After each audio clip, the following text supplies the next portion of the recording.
அன்பார்ந்த மாணவர்களே, கடந்த வகுப்பிலே நாம் அன்றாட வாழ்வில் வேதியியல் என்ற தலைப்பின் கீழாக சில காரியங்களை நாம் பார்த்தோம். சோப்புகள், சலவைத்தூள், உரங்கள், கனிம உரங்கள், கரிம உரங்கள் பற்றி நாம் பார்த்தோம்.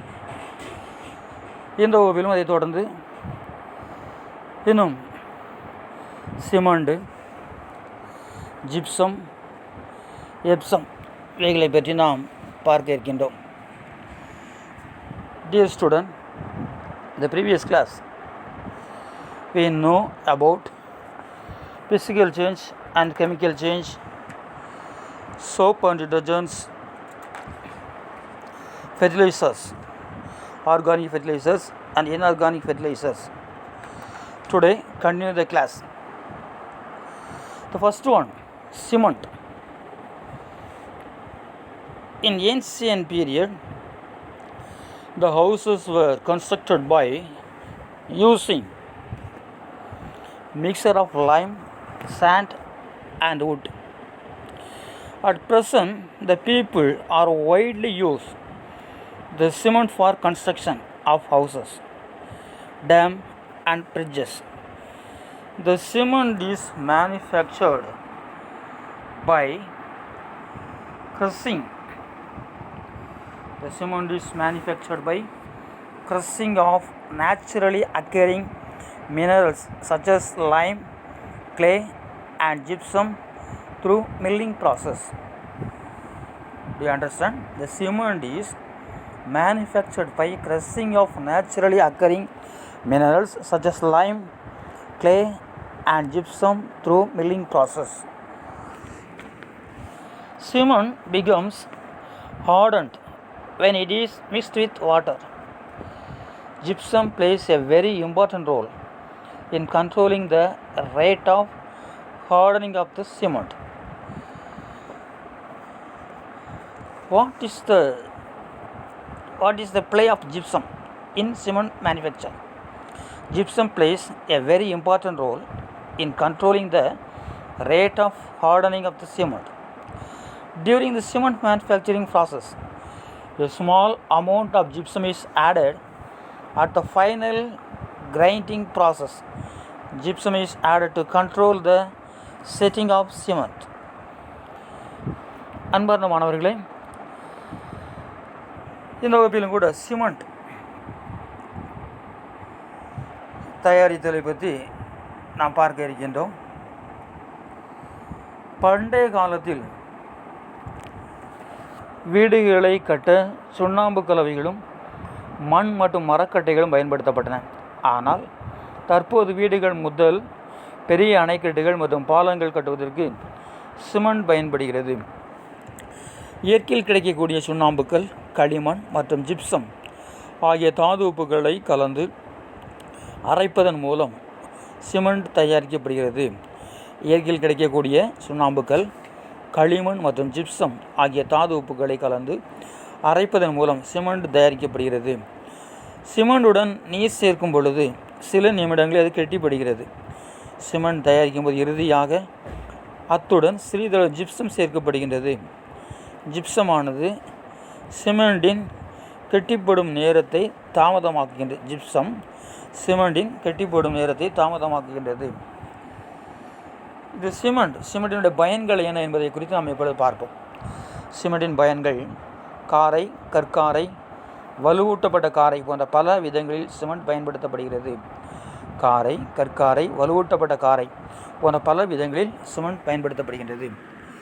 காரை என்றால் என்ன, கற்காரை என்றால் என்ன, வலுவூட்டப்பட்ட காரை என்றால் என்ன என்பதை குறித்து விரிவாக பார்ப்போம். காரை என்பது சிமெண்ட்டும் மணலும் நீருடன் கலந்த கலவை ஆகும். காரை என்பது சிமெண்ட்டும் மணலும் நீருடன் கலந்த கலவை ஆகும். வீடுகளில் சுவர்கள் கட்டுவதற்கும் அவற்றின் மேலே பூசுவதற்கும் தரை போடுவதற்கும் காரை பயன்படுகிறது. கற்காரை சிமெண்ட், மணல், ஜல்லிக்கற்கள், நீர் சேர்த்த கலவையே கற்காரையாகும். கட்டடங்கள், பாலங்கள், அணைக்கட்டுகள் கட்டுவதற்கு இது பயன்படுகிறது. வலுவூட்டப்பட்ட காரை reinforcement cement concrete.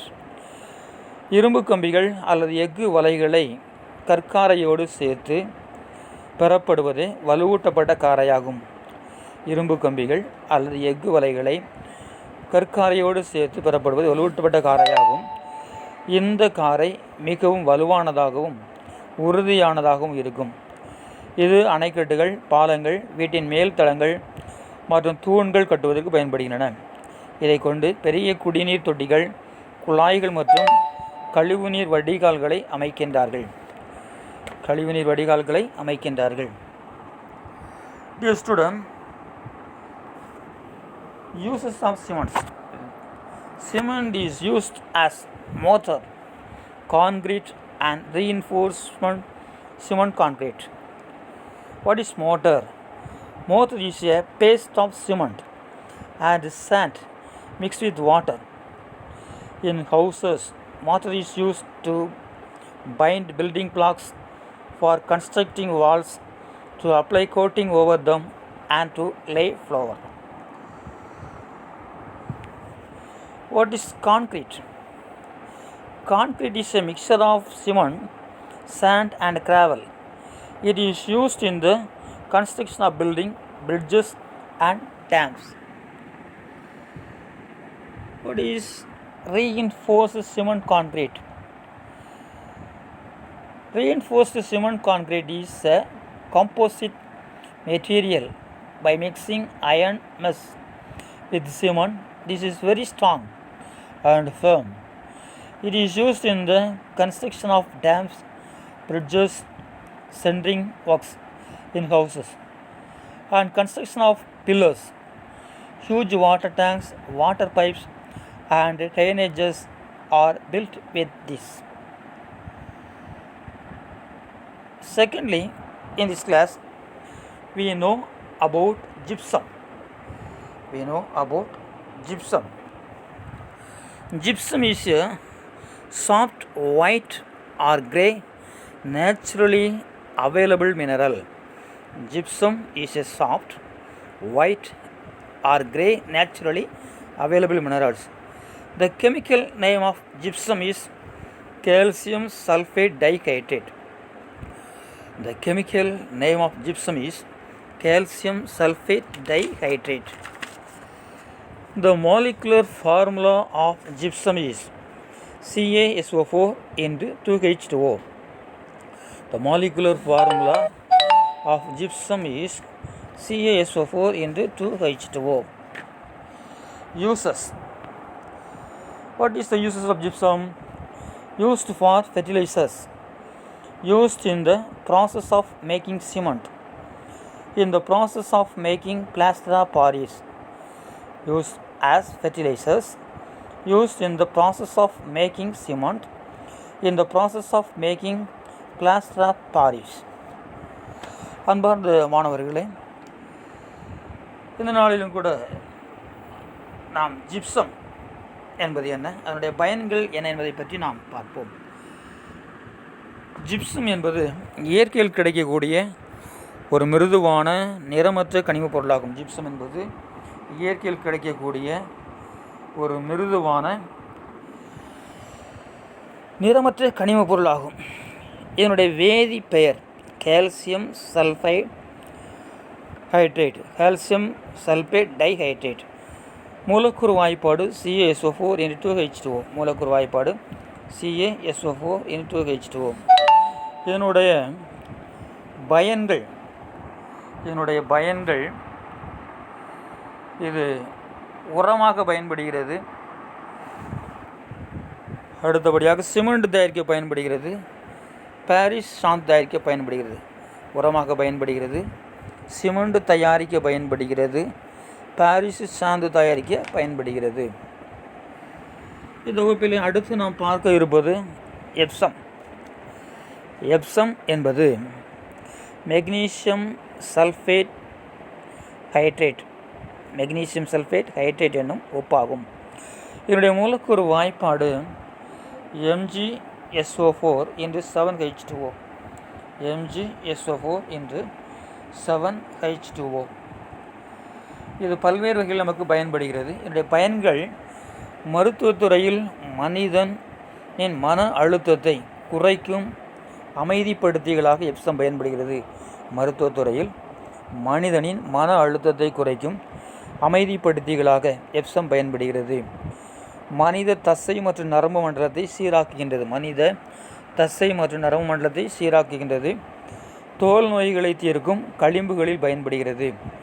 அடுத்தது விவசாயத்தில் தாவரங்களின் வளர்ச்சியை ஊக்குவிக்க பயன்படுகிறது. விவசாயத்தில் தாவரங்களின் வளர்ச்சியை ஊக்குவிக்க பயன்படுகிறது. Dear student, we know about Epsom. Epsom salt is a magnesium sulfate hydrate. The molecular formula of Epsom is MgSO4 into 7H2O. Offers a wide range of uses. Epsom salt is magnesium sulfate hydrate. The molecular formula of Epsom is MgSO4 into 7H2O. It offers a wide range of uses. Uses of Epsom: eases stress and relaxes the body, helps muscles and nerves function properly, medicines for skin problems, improving plant growth in agriculture. Next, we know about plaster of Paris.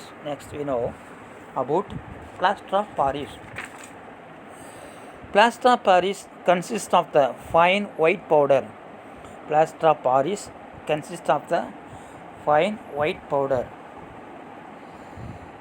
Calcium sulfate hemihydrate. The molecular formula of plaster of Paris is CaSO4 into half H2O. Known since ancient times, plaster of Paris is so called because of its preparation from the abundant gypsum found near Paris, capital of France. Plaster of Paris is prepared by heating gypsum while it gets partially dehydrated. Uses: in making blackboard chalks, in surgery for setting fractured bones, for making casts for statues and toys, etc. In construction industry. அன்பார்ந்த மாணவர்களே, நாம் எப்சத்தை தொடர்ந்து Paris சாந்து பற்றி நாம் பார்க்க இருக்கிறோம். Paris சாந்து ஒரு மிக நுண்ணிய வெள்ளை பொடியாகும்.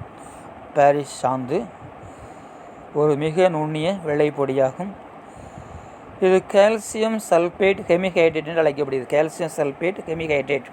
இதனுடைய மூலக்கூறு வாய்ப்பாடு CaSO4 into half H2O. Paris சாந்து தயாரிக்க பயன்படும் ஜிப்சம் பிரான்ஸ் நாட்டின் தலைநகர் பாரிஸில் அதிக அளவில் கிடைப்பதால் இது பாரிஸ் சாந்து என அழைக்கப்படுகிறது.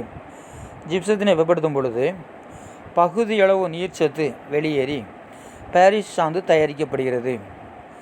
இந்த பாரிஸ் சாந்தினுடைய பயன்களை குறித்து நாம் இப்பொழுது பார்ப்போம். கரும்பலகையில் எழுதும் பொருள் தயாரிக்க பயன்படுகிறது.